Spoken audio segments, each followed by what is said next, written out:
Choisir les stratégies d'apprentissage et d'évaluation adaptées à la formation. Pour chaque projet de formation, on commence par élaborer des intentions d'apprentissage en se basant sur les prérequis. Et puis, on va pouvoir appliquer des stratégies d'apprentissage et d'évaluation dans le temps. Il s'agit là de séquences d'apprentissage ordonnées et enchaînées pour pouvoir atteindre la finalité de la formation. Plusieurs éléments peuvent intervenir dans le choix d'une stratégie d'apprentissage. La finalité de la formation elle-même, la méthode pédagogique choisie, active ou passive, et la familiarité du formateur avec telle ou telle stratégie. Et bien sûr, en cohérence avec ces stratégies d'apprentissage, on va pouvoir choisir la stratégie d'évaluation. Donc là, on voit bien l'importance de la finalité de la formation dans le choix des stratégies d'apprentissage et d'évaluation. Prenons par exemple comme finalité de formation le développement des compétences cliniques.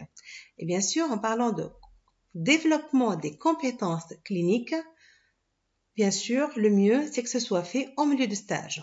Donc, on va choisir des stratégies d'apprentissage d'évaluation adaptées à une formation pratique.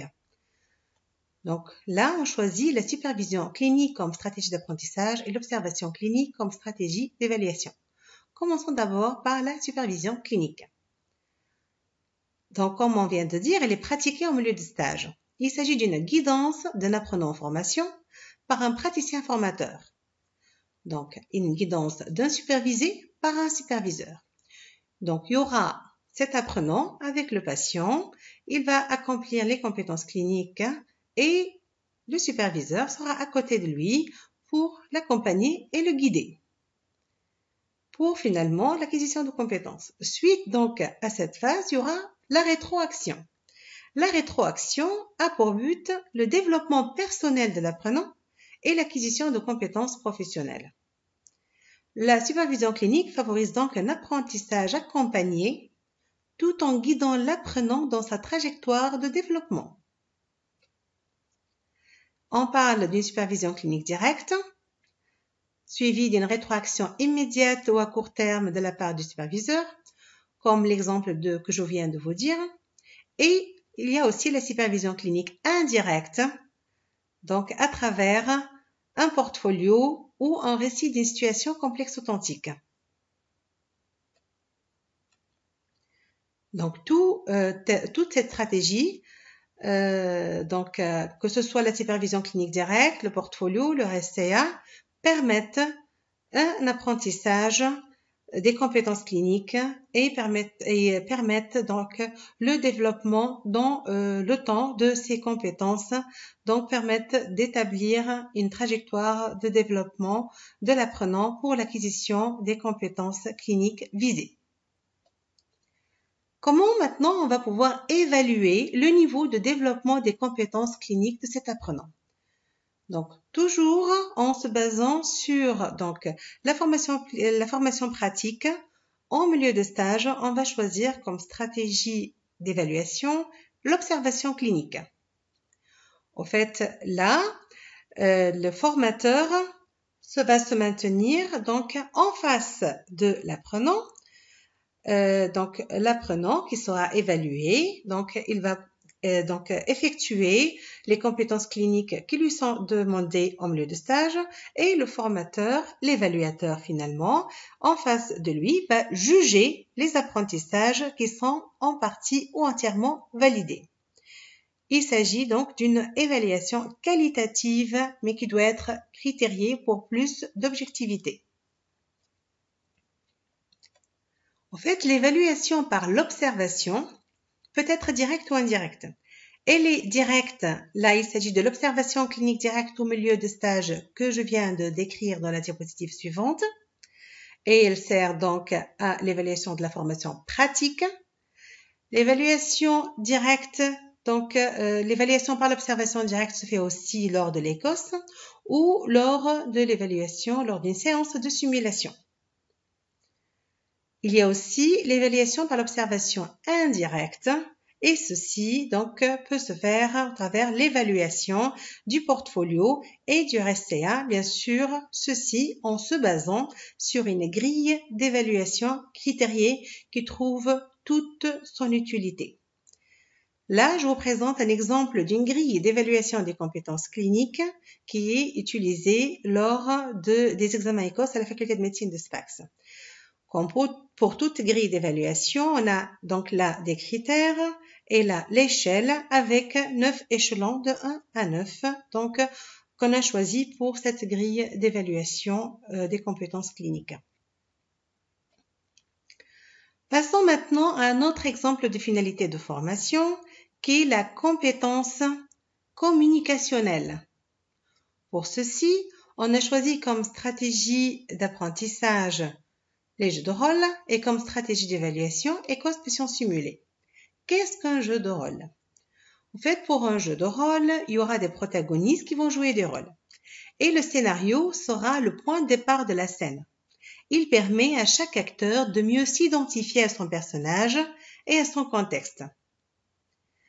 Puis, l'interprétation sera libre, adaptée et cohérente par rapport au jeu des autres personnages.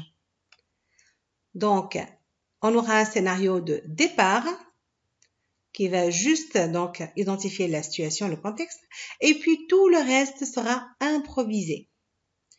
D'où l'importance de cette stratégie d'évaluation en jeu de rôle dans l'apprentissage actif et dans le développement des compétences communicationnelles et relationnelles. Pour pouvoir évaluer les compétences communicationnelles, on peut choisir l'éco-patient simulé.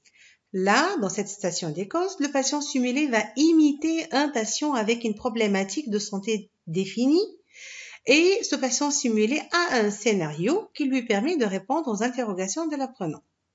L'apprenant va poser des questions et va faire le recueil des données. Et au fur et à mesure, le médecin observateur va donc évaluer le niveau de développement des compétences communicationnelles chez l'apprenant. Passons maintenant à une autre finalité de formation qui est le raisonnement clinique. Comment va-t-on apprendre les raisonnements cliniques à un étudiant en médecine? Comme stratégie d'apprentissage, on a choisi l'ARC et comme stratégie d'évaluation, il peut s'agir de tests de concordance script ou l'ECOS. Commençons d'abord par la description de l'ARC. Une séance d'ARC se déroule toujours concernant un thème d'apprentissage choisi.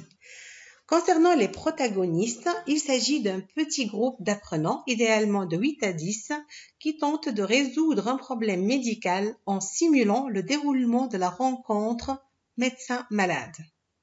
Et il y aura un formateur qui va diriger la séance. La durée prédéterminée, elle est d'environ 1 heure.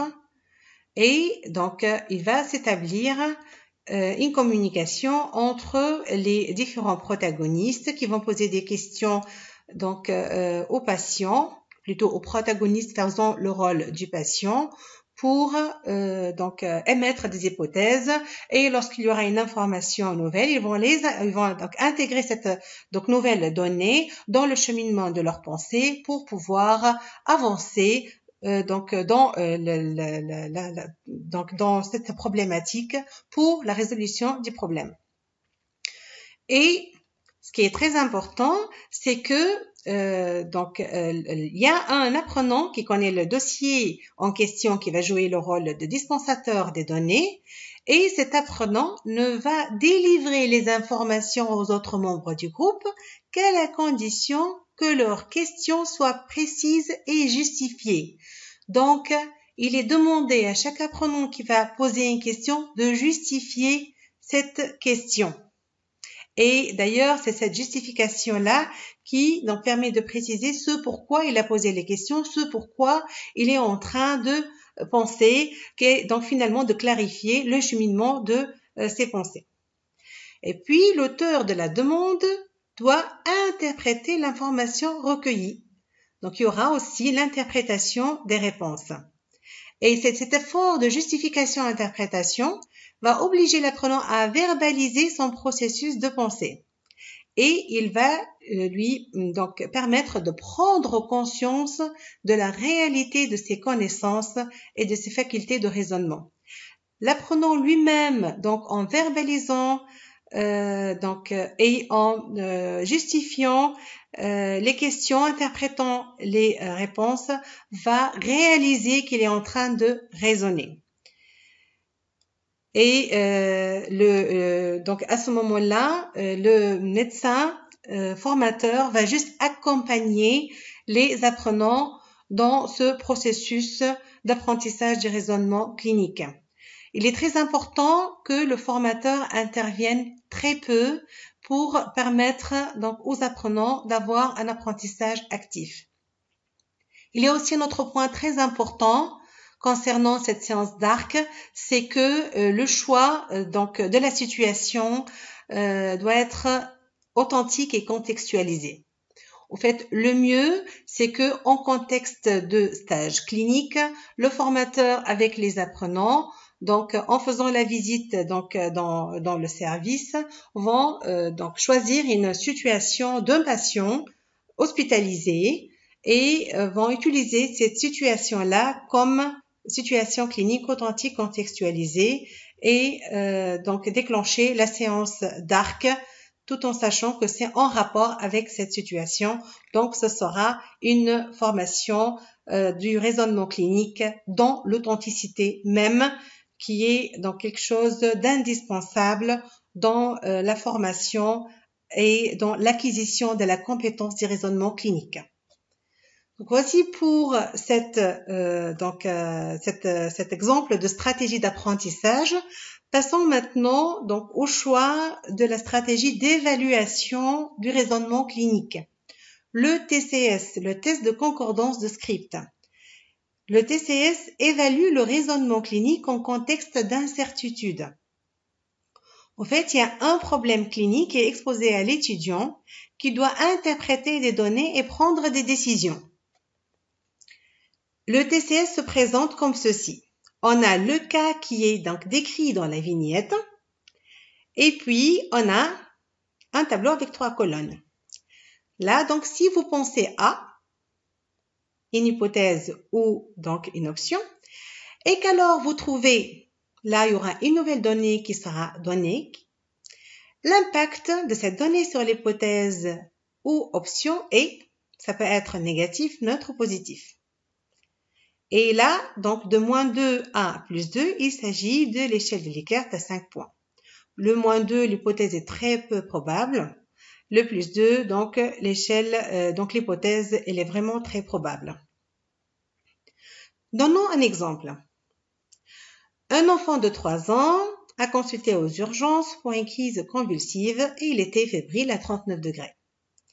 Si vous pensez à une encéphalite herpétique, là, c'est l'hypothèse. Et qu'alors vous trouvez un trouble de conscience. C'est une nouvelle donnée. L'impact de cette nouvelle donnée sur l'hypothèse est donc l'impact des troubles de conscience sur l'hypothèse encéphalite herpétique. Est-ce qu'il est négatif, neutre ou positif? Donc, ceci permettra d'évaluer l'impact de cette nouvelle donnée, de cette information complémentaire qui n'existait pas dans la vignette sur l'hypothèse. Donc, ceci permettra d'évaluer le cheminement des pensées de l'apprenant pour savoir comment va-t-il intégrer cette nouvelle information et qu'est-ce que cette nouvelle information aura comme impact sur l'hypothèse. Donc, ce test de concordance de script vise à comparer l'organisation des connaissances, donc les scripts des candidats, à celle d'experts du domaine. Donc voilà, en conclusion, après avoir donc élaboré ces stratégies d'évaluation, d'apprentissage concernant donc les finalités de formation, on a choisi donc 3 finalités de formation. Il est très important de varier les stratégies d'apprentissage en impliquant le plus l'apprenant, des stratégies d'apprentissage bien sûr qui doivent prendre en compte le prérequis de cet apprenant et la finalité de formation. Il est très important aussi de multiplier les évaluations formatives. Et rappelons-nous que, comme pour tout apprentissage, l'engagement de l'apprenant est déterminant et repose sur les sens attribués à l'expérience au milieu de stage clinique. Merci pour votre attention.